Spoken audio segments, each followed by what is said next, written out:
क्या रे लड़की, तुझे चावल भी ठीक से पकाने नहीं आती? हैं, सारे चावल गला देती है। हमें तो तेरे माँ बाप ने सब ये बोल के भेजा था कि तुझे सब कुछ पकाने आता है। तुझे तो चावल भी सही से पकानी नहीं आती है। तू क्या रे हमें खुश रख पाएगी? हाँ, बर्तन तो धोने आती होगी ना? सारे बर्तन धो के रख देना, मैं आती हूँ जरा बाहर से।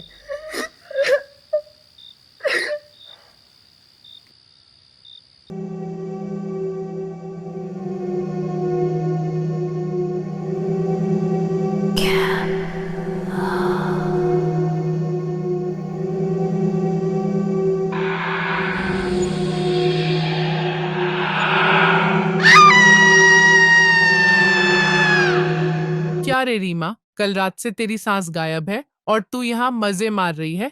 मुझे तो लगता है तुमने ही कुछ किया होगा, इसलिए तुम्हें कोई दुख नहीं है और तुम यहाँ मजे में हो।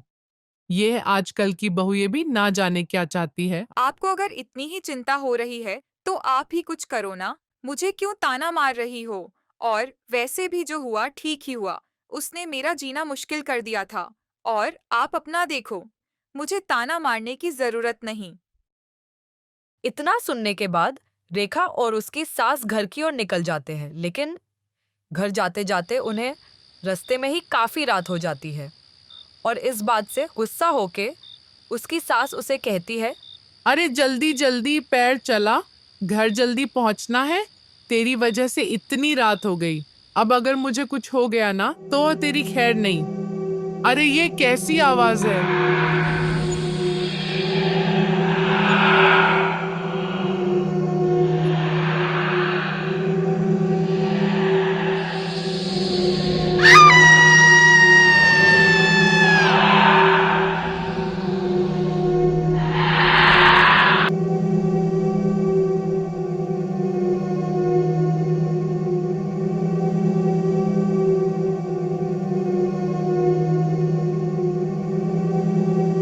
रीमा, मुझे पता चल गया इन सब के पीछे कौन है। वो एक डायन है जो सबको उठा के ले जा रही है। चलो ठीक ही हुआ, अब तू भी आजाद है।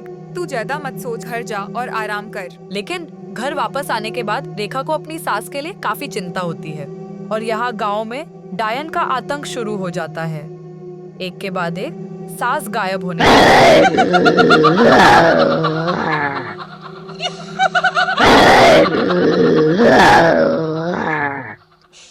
अरे, मैंने सुना तुम लोगों की सास भी गायब हो गई। चलो ठीक ही हुआ, अब हम सारी बहू ये आराम से अपनी जिंदगी जी सकते हैं। क्या करूं, क्या करूं? कैसे माँ जी को वापस लेके आऊं? अब मुझे जंगल वाले बाबा के पास जाना ही पड़ेगा। रेखा अपनी सास को बचाने के लिए सोचती है और दूर जंगल में किसी बाबा के पास मदद के लिए जाती है। बाबा, मेरी सास को एक डायन उठाकर चली गई। आप कुछ कीजिए ना। तू चिंता मत कर बच्चे, मैं कुछ करता हूँ। तू बस हिम्मत मत हार और बाकी मुझ पे छोड़ दे।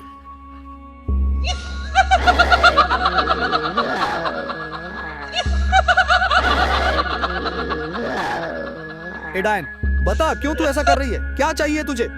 मुझे चाहिए मुक्ति, वो भी मेरी सास के हाथ हो। ए डायन, बता क्या है तेरी कहानी? मैं तुझे मुक्ति दिलाऊंगा।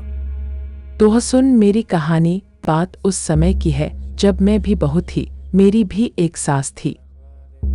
वो मुझ पे बहुत अत्याचार करती और मुझे मारती भी थी। एक बार तो कुछ ऐसा हुआ जो मैं सपने में भी सोच नहीं सकती थी। उस वक्त मेरी तबीयत भी ठीक नहीं थी, पर फिर भी वो मुझे काम करवा रही थी। मैं भूखी प्यासी उसके लिए खाना बना रही थी, लेकिन मुझे खाना बनाने में देर हो गई थी। मेरी सास गुस्से में आई और उसके दिमाग में खून सवार था। उसने मुझे चाकू से मार डाला। उसने मेरी जान ली है, वही मुझे मुक्ति दे सकती है। ठीक है, मुझे कुछ समय दे, मैं कुछ करता हूँ। तब तक के लिए किसी को परेशान मत कर।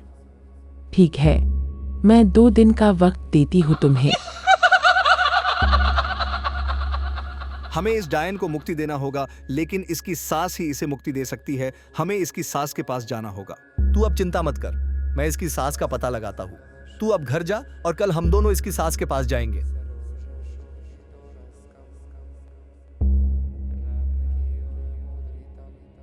मैं अपनी सास को बचाने जा रही हूँ। चाहे तुम सब मेरा साथ दो या ना दो, मैं उन्हें बचा के रहूंगी।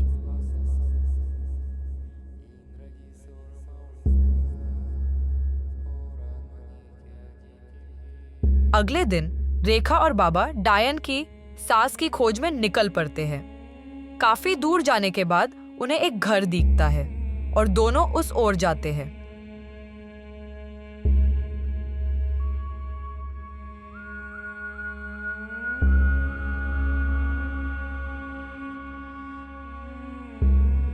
घर के अंदर जाने के बाद उन्हें डायन की सास मिलती है।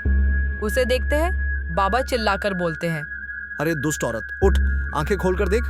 तेरी वजह से आज पूरे गांव में मुसीबत आ पड़ी है। तुझ में अगर थोड़ी भी शर्म बची है तो हमारा कहना मान और चल हमारे साथ। बाबा की बातें सुनकर वो चौंक जाती है और रोने लगती है। उसे भी एहसास होता है कि उसके वजह से कितनी बड़ी मुसीबत आ चुकी है। अब रोने का कोई फायदा नहीं, तू उसे मार चुकी है। अगर तुझे इतना ही बुरा लग रहा तो चल हमारे साथ और डायन की मुक्ति दिलाने में हमारी मदद कर।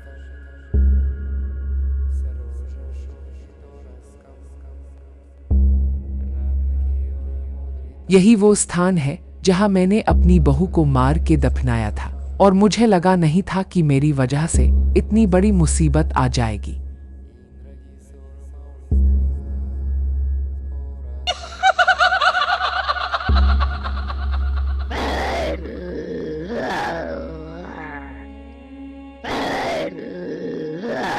देख, जैसा कि मैंने वादा किया था, तेरी सास को तेरे पास लेके आऊंगा और मैं उसे लेके की आ गया। अब बता आगे क्या करना है।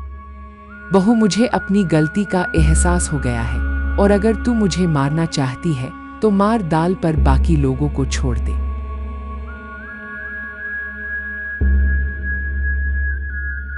आपको अपनी गलती का एहसास हुआ, वही मेरे लिए काफी है और मैं चाहती हूँ सारी सास को भी यह एहसास हो। इतना कह के डायन अपनी सास को माफ कर देती है और जाते जाते सबको कहती है, आज के बाद कोई भी अपनी बहुओं को परेशान नहीं करेगा, नहीं तो मैं फिर वापस आ जाऊंगी, और सबको आजाद कर देती है। इतना कह के डायन हमेशा के लिए चली जाती है, लेकिन जाते जाते वादा लेती है कि कोई भी सास अपनी बहू को परेशान नहीं करेगी